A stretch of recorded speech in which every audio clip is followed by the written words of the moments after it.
بسم اللہ الرحمن الرحیم۔ جگر گوسے رسول صلی اللہ علیہ وسلم شہزاد علی المرتضیٰ برادر سید سادات گلاب سیدہ فاطمہ سلام اللہ علیہ جنتی جوانوں کے سردار سلطان کربلا امام علی مقام حضرت امام حسین کی ذات وہ پاک ہستی ہے کہ جنہوں نے دین اسلام کی بقا کے لیے اپنے گھر بار مال دولت حتیٰ کہ اپنی پیاری اولادوں کو بھی قربان کر دیا۔ کہنے کو تو وہ پیاسے شہید کیے گئے، لیکن اللہ کی قسم اگر امام حکم دے دیتے تو فرات بھی اپنا راستہ بدل لیتی۔ حور و ملائکہ حوض کوثر لے کر کربلا میں حاضر ہو جاتے۔ فرشتے اگر کچوے بدر میں آ سکتے ہیں تو کربلا میں بھی آ سکتے تھے، کیونکہ یہ وہی شہزادے ہیں جن کو نبی آخر الجمع وجہ تخلیق کائنات حضرت محمد مصطفیٰ صلی اللہ علیہ وسلم نے اپنا بیٹا کہا۔ کئی بار حضور نے انہی شہزادوں کے لیے نمازیں چھوٹی کر دیں، کئی دفعہ آپ صلی اللہ علیہ وسلم نے خود بات چھوڑ دیے، بعض دفعہ تو حضور صلی اللہ علیہ وسلم سے نہیں اٹھتے، اوپر حسنین کریمین سوار ہیں، اللہ اکبر۔ لیکن کربلا میں فرشتہ کیوں نہ آئے؟ تو سنیے، اگر وہاں فرشتے اترتے تو کیسے پتہ چلتا کہ خلافت اور بادشاہت میں کیا فرق ہے؟ یہ کیسے پتہ چلتا کہ قرآن و سنت ترک کرنے سے کبھی کبھی اسلامی حکومتیں نہیں چل سکتی؟ ہمیں کیسے پتہ چلتا کہ یزید جیسے فاسق و فاجر کی بیعت کرنے سے بہتر ہے کہ اپنی گردن کٹوا دی جائے؟ ایسے ہی تو حضور صلی اللہ علیہ وسلم نے امام حسین کی تربیت نہ کی تھی۔ وہ جانتے تھے کہ میرے اس بیٹے سے امتحان لیا جائے گا۔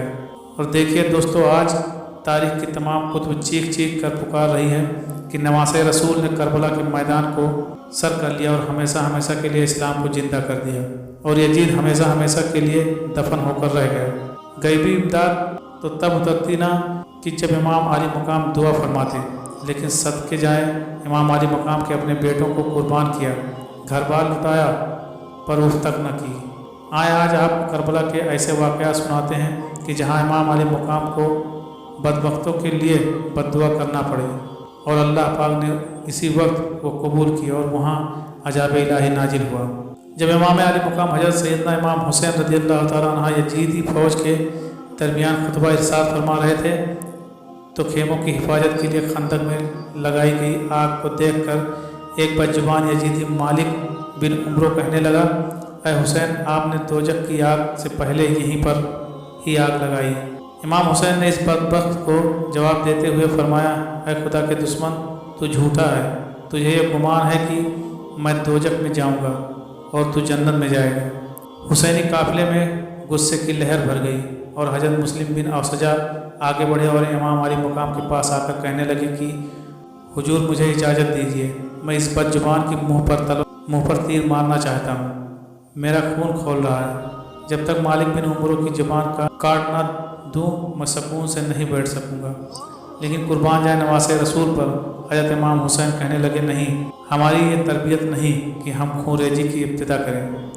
یہ سننے کے بعد بھی مالک بن عمرو بکواس کرتا رہا اور انتہائی ناجیبہ الفاظ کہتا رہا۔ یہ دیکھ کر نواسۂ رسول حضرت امام حسین نے اپنے دست مبارک کو پھیلایا اور اللہ پاک سے اس طرح دعا فرمائی، اے میرے خدا، مالک بن عمرو کو عذاب نار سے پہلے کربلا میں ہی آتش کا مزہ چکھا دے۔ بس اسی وقت بدبخت کے گھوڑے کا پاؤں ایک سوراخ میں گیا، جس کی وجہ سے وہ گھوڑے سے گر گیا اور اس کا پاؤں رکاب میں الجھ گیا۔ پھر گھوڑا اسے لے کر بھاگا اور آگ کے خندق میں ڈال دیا۔ اس پر امام حسین نے سجدہ شکر ادا کیا اور اللہ عز و جل کی حمد و ثنا بیان کرتے ہوئے بلند آواز سے، جسے دونوں لشکر سن سکیں، دعا فرمائی، یا اللہ کریم، ہم تیرے حبیب صلی اللہ علیہ وسلم کے گھر والے اور اولاد ہیں، ہم پر ظلم کرنے والوں کے ساتھ انصاف فرما۔ اسی دوران دشمنوں کی صف سے ابن عصا نامی شخص نے کہا کہ آپ کو حضور سرور کائنات صلی اللہ علیہ وسلم سے کیا نسبت ہے؟ آپ کیسے خاندان نبی ہیں؟ نسل اور خاندان تو بیٹے سے چلتا ہے اور آپ تو ان کی بیٹی کے بیٹے ہیں، اس لیے ہمیں یہ کہہ کر دھوکہ مت دیں کہ آپ نبی کے وارث ہیں۔ اس بے ادبی کی وجہ سے حضرت امام حسین رضی اللہ تعالیٰ عنہ کو بہت تکلیف پہنچی، آنکھوں سے آنسو نکل آئے اور وہ بارگاہ الہی میں عرض گزار ہوئے، یا اللہ، ابن عصا نے میرے نسب پر جرح کی ہے اور یہ مجھے تیرے پیارے حبیب صلی اللہ علیہ وسلم کا بیٹا تسلیم نہیں کرتا، یا اللہ، اس بدزبان کو فوری عذاب میں گرفتار فرما تاکہ کوئی بھی میرے نسب پر بات کرنے کی جرت نہ کرے۔ اسی وقت اس خبیث و بدبخت اور بے ادب کو قضائے حاجت کی ضرورت پیش آئی۔ وہ